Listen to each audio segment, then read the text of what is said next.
في مقولة بتقول: إذا أردت تغيير الفاكهة فعليك تغيير الجذور، وإذا أردت تغيير ما هو مرئي فعليك تغيير ما هو غير مرئي. تفتكر إيه النتائج اللي ممكن تحصل لو أنت اتبعت المقولة دي؟ تعالى وأنا أقول لك.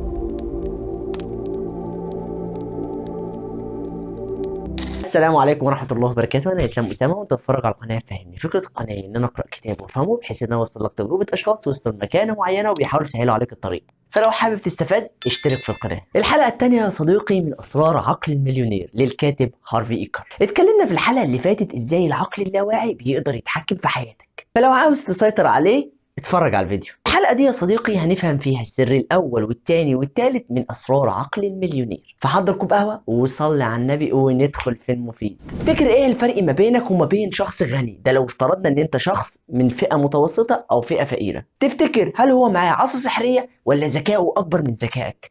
ممكن الفلوس اللي معاه تكون من ورث أو يكون كسبها من يا نصيب، أو ممكن ما تبقاش ولا ده ولا ده. بس لو فكرت شوية هتلاقي ان الفلوس ديت ممكن تضيع على طول لو هو ما حاولش يحافظ عليها ويرجع تاني زي الاول. في كده فئة بتلاقيها بتحافظ على غناها وبدأت من الصفر، وحتى لو في يوم فلسوا فهم بيرجعوا تاني اغنى من الاول، زي دونالد ترامب، ايلون ماسك، روبرت كيوساكي. طب ايه السر في كده؟ هقولك، بس عاوز قبل ما اقولك على السر الاول اسالك سؤال. عمرك فكرت عقلك ده شغال ازاي وازاي بيحتفظ بالملفات؟ يعني انت ممكن تفكر في حاجات مرت عليها 10 سنين وتفكرها بتفاصيلها.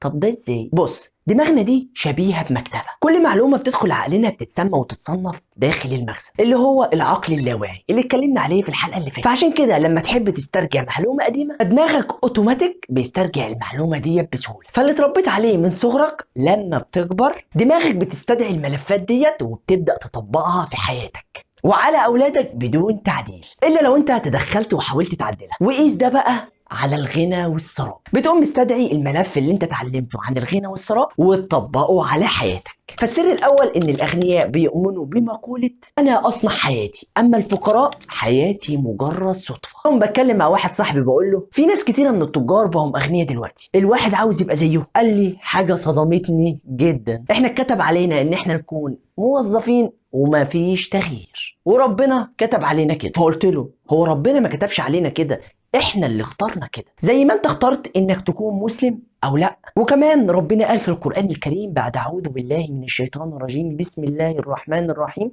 انا عرضنا الامانة على السماوات والارض والجبال فابين ان يحملنها واشفقن منها وحملها الانسان انه كان ظلوما جهولا.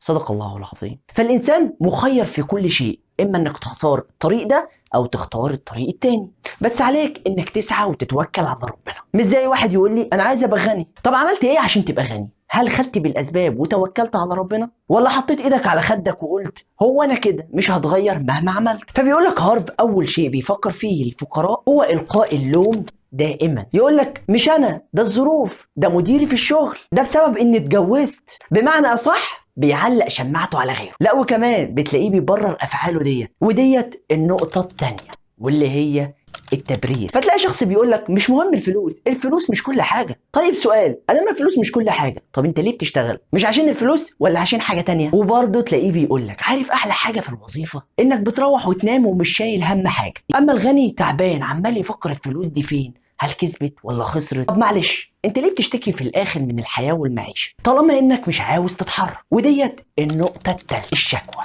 هتلاقي الفقير دايما بيشتكي. طب انت بتعمل ايه عشان تحل المشاكل؟ ولا حاجه. فصدقني مش هتتحرك خطوه واحده من مكانك لو ما خدتش قرار جذري في حياتك وتغير معتقدات. فحاول خلال اسبوع او شهر مثلا انك تاخد قرار انك ما تشتكيش لاي حد قدامك. حاول تحلها وشوف الفرق اللي هيحصل لك في حياتك. نيجي بقى للسر التاني: الاغنياء يمارسون لعبه المال من اجل الفوز، والفقراء يمارسون من اجل عدم الخساره. لو جيت سالتك دلوقتي تختار انهي واحد من الاثنين، انك تكون في امان وراحه ولا مخاطره وتحقق وفره؟ وعاوزك تجاوب قبل ما تكمل. لو جيت بصيت هتلاقي ان المعظم بيحاول يدور على جانب الامان والراحه، وظيفه تحقق له راتب شهري وخلاص. ومش معنى كده اني بقول لك تسيب وظيفتك. انا قلت لك قبل كده لا، ما تسيبش وظيفتك في الاول، ولكن فكر انك تفتح حاجه جنبها بس تكون فاهمها، وركز قوي على النقطه دي. يعني ما يبقاش معاك فلوس ويلا هوب نفتح مشروع، لا طبعا ادرسه جدا من جميع النواحي، واستعين بحد خبره دخل المجال ده عشان ما تخسرش فلوسك. وده اللي بقول لك عليه، لازم يكون عندك مخطط مالي وتشوف انت هتمشي ازاي. بس عارف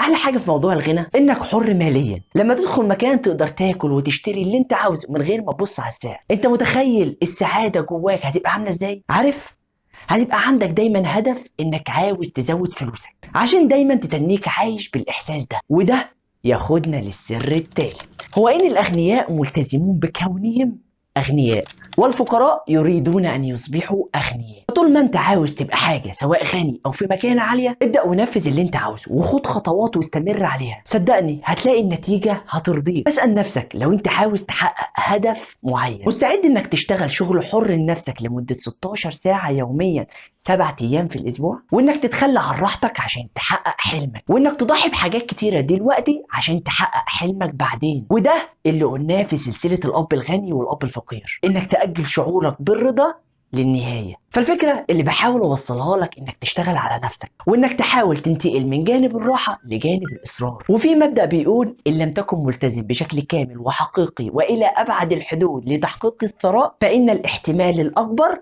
انك لن تحققه. ومن هنا انتهت حلقتنا، ومستنيك في الحلقه اللي جايه واللي هنكمل فيها باقي اسرار عقل المليونير. ما تنساش بقى تشوف الفيديوهات اللي فاتت والفيديوهات اللي جايه لعلك تنتفع بها وتفيد غيرك.